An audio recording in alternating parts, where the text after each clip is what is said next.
Amazing! Happy White History Month. July is White History Month. July just feel white. Amazing. Celebrating 7 years right now.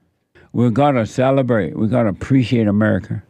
We're not going to forget the greatness of this country. In spite of the people who hate America. We're going to keep it going. Come hell or high water. So White History Month is an opportunity to tell the real history of this country, to speak about, to talk about, to remember, to reflect on the real history that made this country great. Happy White History Month. July, this is our 3rd year for White History Month. And I started this because I realized that the enemies of the truth, the traitors of God, the children of the lie, the liberal media, the Democratic Party, the rhino Republicans, the black race hustlers, the never Trumpers and others, they hate America. And they are selfish. It's about power and wealth for themselves. And they're celebrating everything but white history.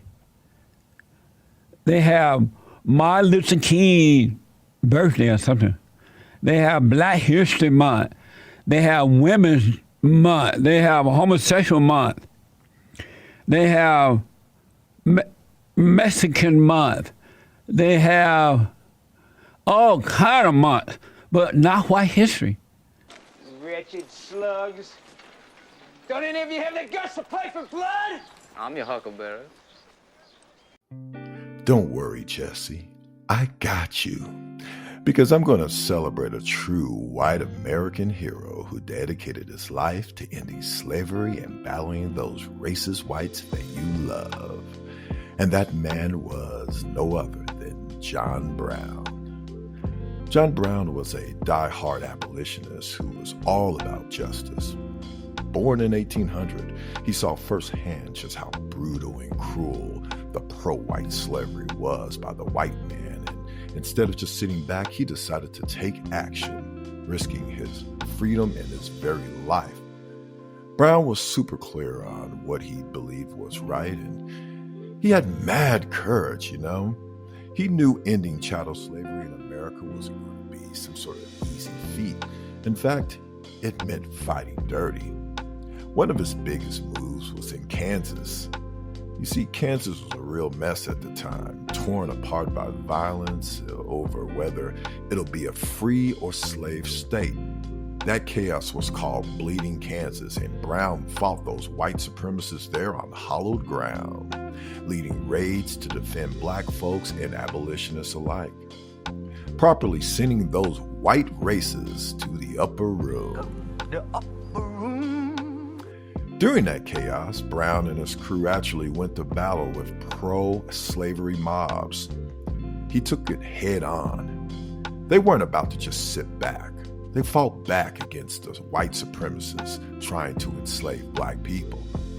These fights weren't just about Kansas, but they were about taking on the white supremacy at the heart of slavery itself. But Brown's sacrifices didn't stop there. His sons Oliver and Watson fought right alongside him and paid the ultimate price. You see, this shows just how deep his commitment was for the cause, knowing that fighting racist whites meant risking pretty much everything. His sons were 2 more great white Americans taking out white supremacists. Brown knew that white racist ideas powered slavery and white supremacy. He wasn't afraid to confront those beliefs head on. Remember those raids at Harper's Ferry in 1859? He wanted to take guns and spark a big uprising. It didn't work out exactly how he planned, but it lit a fire under the abolitionist movement and showed everyone how brutal white chattel slavery was. Brown and his crew were killed or taken prisoner by future Confederate General Robert E. Lee, giving their lives in the fight to free black people. Brown believed that sometimes you have to fight violence with violence to bring forth change, not holding hands, praying, and talking about we shall overcome and loving our oppressor.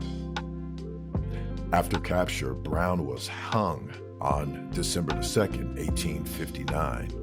Righteous and defiant to the end, he said, "The crimes of this guilty land will never be purged away but with blood." And he was right. You see, John Brown's actions helped set the stage for the Civil War and the end of slavery. The Civil War proves that slavery wasn't just going to end with praying to white Jesus or relying on hope. It ended because equally militaristic aggression and unwavering fight against racist systems. His willingness to die for justice reminds us that real change takes guts, sacrifice, and resistance, even when it's unpopular. So this week we celebrate John Brown, a real radical white American hero. Happy White History, everyone. Beta!